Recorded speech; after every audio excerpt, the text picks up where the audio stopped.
Aí a gente tem a primeira lei de Ohm, né? A primeira lei de Ohm é muito importante dentro da eletrodinâmica, porque ela fornece parâmetros de comparação entre corrente elétrica, diferença de potencial e resistência, né? Diferença de potencial a gente viu lá na eletrostática, né? Vocês viram lá na eletrostática, a diferença de potencial é muito importante. Agora a gente vai estudar a diferença de potencial associada com corrente, né? Então a gente está aí uma figura de uma bateria ligada a um resistor, né? Tem ali aplicando a diferença de potencial e saindo dessa bateria sai uma corrente que depende, né, da intensidade dessa diferença de potencial. O que gera a corrente é justamente o quê? É a diferença de potencial, né? É a energia que a gente fornece esses elétrons no condutor para eles se movimentarem. Então aí a gente tem a diferença de potencial representada pela letra U, né, ou DDP, né, nos terminais do resistor, mantido a temperatura constante, né? Por que temperatura constante? Depois a gente vai ver na segunda lei de Ohm que a temperatura também influencia na resistência elétrica, né? Quanto maior a temperatura, a gente vai ver o que acontece. A resistência elétrica, ela diminui, fornece o que? Passagem de corrente elétrica maior, né? Então a gente tem o diagrama. Então a gente tem, matematicamente aí, a lei de Ohm, né? O que é a lei de Ohm? U igual a RI, né? Ou seja, a diferença de potencial é diretamente proporcional à intensidade de corrente, né, e a resistência elétrica. Mas aí a gente está a letra U. Em alguns casos vocês vão achar a letra V, né, que também pode ser diferença de potencial. Em alguns casos é tratada assim. E as unidades aí. U, diferença de potencial, ou DDP. Unidade V, volt, né, que é a mesma unidade lá da eletrostática. R, resistência elétrica, ou Ohm, né? A gente tem um símbolo ali, entre colchetes, que é uma letra grega, que significa ômega, né? E a gente tem I, que é a corrente elétrica, a intensidade ou intensidade de corrente elétrica, que a gente viu lá, que é amperes. Então a gente tem um exercício aí, clássico, né? Que fornece pra gente o quê? Um parâmetro de comparação entre corrente elétrica e diferença de potencial que estão num resistor elétrico, né? Então, o gráfico abaixo representa o comportamento da corrente e da DDP em um condutor, né? Diga-se o condutor depende da lei de Ohm. Se obedecer, calcule sua resistência elétrica. Então a gente tem aí um gráfico, né, que associa o quê? DDP com corrente, né? A gente vê pontos associados a essa reta aí. Então a gente tem as palavras-chave para ajudar a gente na análise, né? O gráfico, né, representa corrente DDP, né? Diga, né, se obedece à lei de Ohm e calcule sua resistência.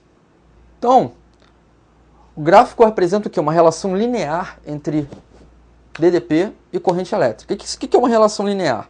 Relação linear pode ser uma relação diretamente ou inversamente proporcional. Como a gente viu que a inclinação da reta ali favorece o quê? Uma grandeza diretamente proporcional, né? Então, como a gente viu lá no começo. Então, vamos aplicar a lei de Ohm. U igual a RI. Se a gente achar o quociente entre diferença de potencial e intensidade de corrente, a gente acha justamente a resistência, né? Ou seja, uma resistência constante, né? Muito importante isso, a resistência constante. Se eu aumento a DDP nesse resistor, eu também aumento a corrente, né? E isso, se diminuir, diminui, e o quê? De forma o quê? De forma proporcional. Então a gente tem aí, vamos substituir as unidades. Então a gente tem 5 volts e 0,1 amperes. Fazendo essa divisão, 5 dividido por 0,1, a gente acha o quê? 50 ohms, ou seja, achamos a resistência desse resistor. A gente tem agora a segunda lei de Ohm, né? Que é uma lei que a gente usa associado ao quê? A geometria do material, né? O que é a geometria? A largura, comprimento, né? Área. Essas grandezas fazem o quê? O material ter mais resistência que o outro, né? Então, experimentalmente, Ohm verificou que a resistência de um resistor depende do material que o constitui. Esse condutor e suas dimensões e de sua temperatura. Ohm verificou que a resistência R do resistor é diretamente proporcional ao seu comprimento, né? Ou seja, quanto maior for o comprimento, né, maior vai ser o quê? A minha resistência. Então a gente tem outras grandezas aí. Inversamente proporcional ao quê? A área de sua seção, certo? Se eu tenho uma área grande, então ela, o que acontece com ela? Ela apresenta uma passagem maior de corrente, diminuindo a minha resistência, né? Fazendo essa análise. Então a gente tem aí a representação de um fio, né, de comprimento L e área A. Que área é essa? A área da seção transversal, ou seja, a área do círculo, né? É uma área, πr ao quadrado, que a gente conhece. Então a resistência é ρ L sobre A, onde ρ é o quê? É a resistividade do material. O que é resistividade em si? É a capacidade do material o quê? Capacidade do material resistir à passagem de corrente elétrica, né? Depende de cada material. Cada material tem uma resistividade diferente. Segunda lei de Ohm, né? Então a gente está vendo aí as grandezas que caracterizam ela. Então a gente tem R, que a gente viu lá da primeira lei, mas também que está na segunda, que é resistência elétrica. Então é ômega, né? Ohm, em homenagem ao Ohm. Tem a resistividade elétrica, né? Pela letra grega ρ, né? Que a unidade é ômega metro. Está lá ômega vezes metro, né? E a intensidade é o comprimento do fio, e não L, né?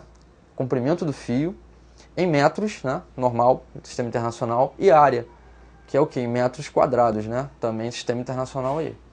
Então a gente tem um problema aí envolvendo a segunda lei de Ohm. Dois fios, né? Um de cobre com resistividade 1,7 vezes 10 a menos 8 ohm metro e outro de alumínio com resistividade 2,8 vezes 10 a menos 8 ohm metro, possuem mesmo comprimento e mesmo diâmetro, certo?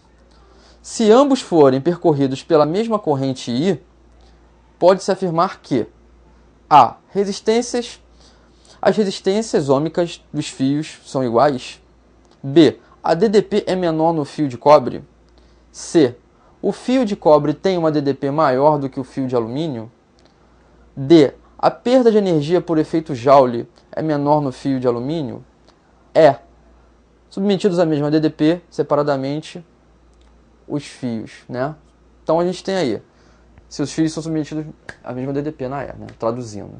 Então a gente tem as palavras-chave para poder ajudar a gente, né? A gente está comparando dois fios, né? Aí a gente tem, vamos caracterizar aí quantitativamente a resistividade. Quem é maior e quem é menor, né? Resistividade, a gente tem aí uma com 1,7 vezes 10 a menos 8, né? Do alumínio. E tem a outra aí, 2,8 vezes 10 a menos 8, né? Possui mesmo comprimento e diâmetro. Ou seja, o comprimento e diâmetro dela não modifica nada. O que vai modificar vai ser o quê? A própria resistividade, né? Então a gente tem uma resistividade maior para onde? Né? Para qual elemento aí? Alumínio ou cobre, né? Então a gente tem um cobre aí 1,7 e alumínio 2,8. As ordens de grandeza são as mesmas, né? 10 a menos 8. Então a gente vai comparar. Então aí, pela segunda lei de Ohm, a gente tem aquela formulazinha, né? R igual a ρ L sobre A. Sendo que L e A são o mesmo para os dois, né? Para os dois comprimentos. Então o que vai fazer a diferenciação vai ser o ρ, né? A gente tem o ρ ali. Então o ρ do cobre é menor que o ρ do alumínio.